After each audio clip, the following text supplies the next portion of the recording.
One of the things I've taught Rowley is that timing is everything.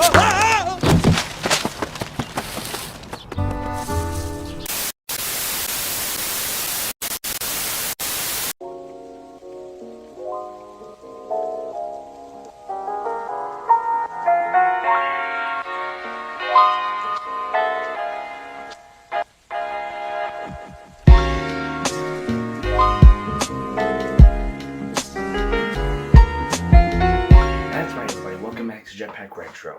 Now, I was going to do a different video today, but I think I've kept you guys waiting long enough. And I finally decided to take another look at the Wimpy Kid book series. Yep, that's right, this is part 2 to the Wimpy Kid book series I was doing.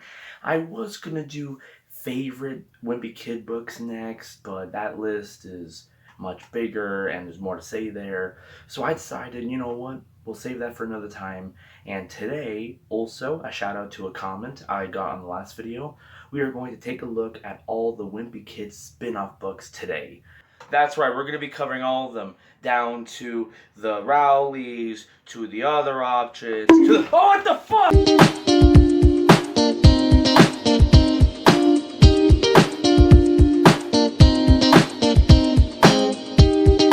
Okay, so we are ranking this. Oh.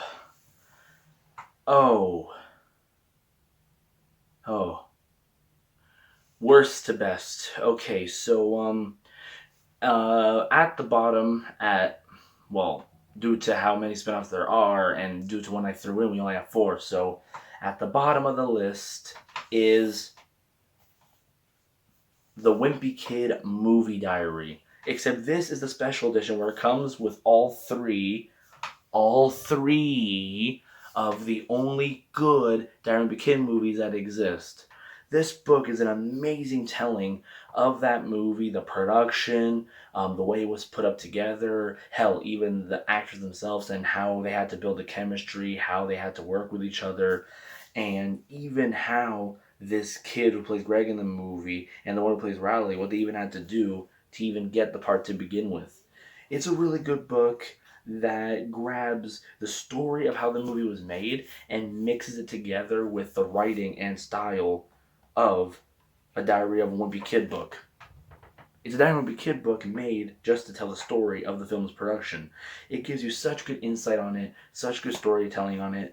The only downside I have with this book is that the majority of the entire book is just talking about the first movie, and then no joke, like only the last tiny layer here of the last 10 pages is around talking about 2 and 3. So kind of misleading, but it was fine for what it was. First one gets all the attention, 2 and 3 just gets a quick rundown of little differences they did, and notes. And it's the only movie book that counts. The only movie book that counts. The other one doesn't count. Okay? And if you want to know why... Mushroom Makoto. It's Japanese. So, what? Mushroom in a kitchen? You got shroom. That's how Digby do it. That's how Digby do it. Yeah, if he's not giving up his phone, I'm not giving up mine. And he's not giving up. I'm not giving mine up. Who do you think you are bossing us around? Do I really need to explain?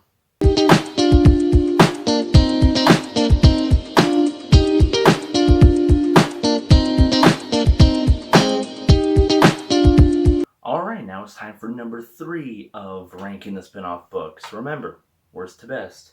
So, number 4 is the Wimpy Kid Movie Diary Complete Collection. Now we're on the series that the comment was about, that people were more interested to know my thoughts on, and we are finally on the Rowley series. And yes, the first one in the Rowley series is 3rd place. And if you want to know why this is the worst out of all the Rowley books, it's due to the fact that majority of this book just seems annoying. One thing I found funny about Diary of an Awesome Friendly Kid, I love the idea, and the idea for this book is not bad in the slightest. It's just, and I've seen videos covering this, how majority of this book just rips apart Greg and shows how he truly is and how horrible a person he is. And it does do that, that's true. But I hate that people don't also bring up the fact of what this book actually does. This book shows you that they're both pricks. I'm the one who terrorized those kids. What? Yeah, and I think we can both learn some valuable lessons from this. Like, I should be more careful what I do in front of Mrs. Irvine's house. And you, well, you should be more careful who you lend your coat to. You know what, Greg? You're not a good friend. I'm not even kidding. Rowley pisses me off a lot in this book. This also pulls the layers on Rowley. He just seems to be a whining, needy kid that always seems to just get what he wants most of the time. There are literally scenes, and the worst part I hate in the book is when they have their first sleepover together, and the entire sleepover is Rowley bitching and whining and crying to his mom for everything just to get what he wants in the end. To get his own book, to get what he wants, getting Greg in trouble. And majority of this book just seems like Rowley is just horrible to have as a friend. Yes, Greg's a prick too. The library scene shows that in strides how much of a prick Greg is. That is true. But Rowley, in my opinion, is just as annoying. So, yeah, due to how annoying this book is to reread, I'm going to tell you what the only highlights I like were. The only highlights in this book is the good boy point system, the part when they talk about the superheroes creating, that was a great part too. I mean, no joke, the best part of this entire book is when they create their own superhero character. That was the best part of this book. Second best part was the good point system. Greg's lies was hilarious when Rowley lists off his lies. And also the part when they discuss how to go through the ninja story when they were playing ninjas in the woods and Greg almost ditched him there. That was really crazy. And yeah, those were the best points of the book. So yeah, due to the fact there's a lot of annoyance in this, it goes at the bottom of the list.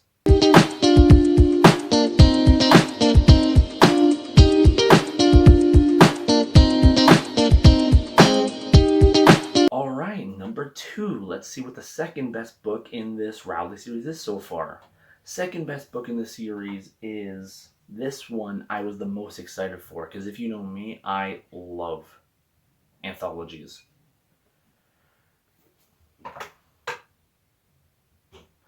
Awesome, Friendly, Spooky Stories is the second best in the whole series, and only because of what I said previously. It is just a collection of anthology horror stories, but since they're written by Rowley, they're horror stories with light tone to them. I like that they bring up the fact that since this is Rowley, though, you could see his fingerprints are written all over this, and every story has either a soft ending or something that's not that scary, or majority of the time ends up just being a lesson that he would teach in the normal books. And if you want to do a quick speed run of what my favorite stories in this are, if I had to do a quick ranking of every single story, let's take a look. Alright, ranking of my favorite stories. Number 1 favorite story is The Stain. Second place is The Nap. Third place is The Cellar, because The Cellar had a M. Night Shyamalan thing going to it. Fourth best story was The Scanner, because I had a really silly lesson that I thought was hilarious, but true. Fifth place is The Biter. Sixth place was The Prankster, because that one felt like a Twilight Zone episode. Seventh place is The Invasion, because I just thought it was hilarious how they deal with the zombies. Eighth place is The Medicine Cabinet. Ninth place is The Science Project. 10th place is A Mummy, but I might boost that to 5th place because that one was really funny. The Demon, and then last place was Ghost Friend, because Ghost Friend was literally to a T just making a horror story of what I said in the previous entry, Greg and Rowley just bitching with each other and fighting and being assholes to each other. That one, Ghost Friend, just feels like it was that to a T. So yeah, that's my ranking of that, and yeah, this was really good. I honestly wish his next book is another anthology like this, but if not, they could still do another thing even better.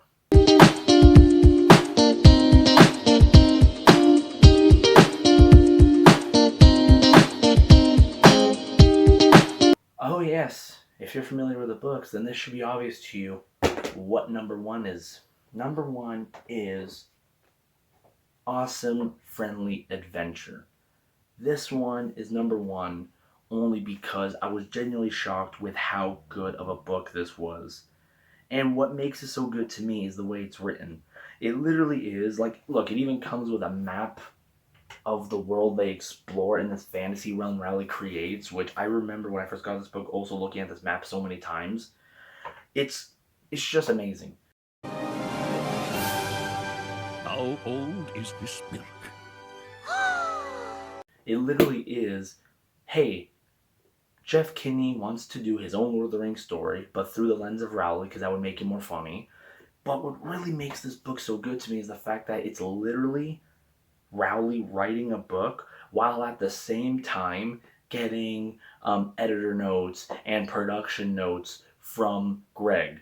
They do this funny thing where it's a parody of when you're just trying to tell a story and you'll have executives or decisions or marketing make you change things so that way it goes to a certain demographic. And to fill that, they instead have Greg be the one who is the editor in this case that's forcing him to change things. He'll tell him to outright cut scenes out, or, hey, that's not working, change this. That's pretty boring, make it more action-packed. I mean, there's even one whole part when one of the chapters is just non-stop, the team going through non-stop action, non-stop craziness with no breaks, just because Greg is sick and tired of the boring stuff and tells him you need to go crazy. And that's what makes it so fun. We get to see Rowley go through the struggles of, hey, marketing deals, advertisements, oh, you better not make the villain character a villain or you'll get in trouble for it. It covers everything of how annoying it is to make a story nowadays while it's still being a Wimpy Kid book. It's great, it's fun, and on top of that, we have a really crazy, fun, wild fantasy adventure with such great characters to go through. I love all these characters. The right hand, the wizard with one eye, the twist they do at the end with it. It's perfect. And yeah, if he does do another Rowley book, I would like if it was another continuation of this, or if it was an anthology. The first one was fine, but after seeing the first one, I'd rather you just leave the diaries to Greg. Greg seems the only one that knows how to do the diaries without it, being weird.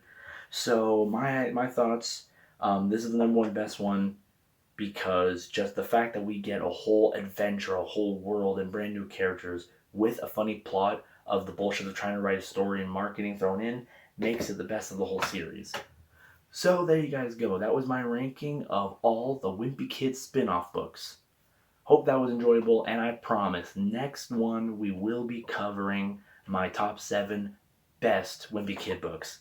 Next time we'll take a look at all the Wimpy Kid books, and I'll tell you what my top 7 best ones were, since we already covered the worst and we already covered the spin-offs. So I'll see you guys next time on Jetpack Retro, and now it's time to find out who hit me with a fucking book. Oh, hey man, what's going on? Oh, what the fuck?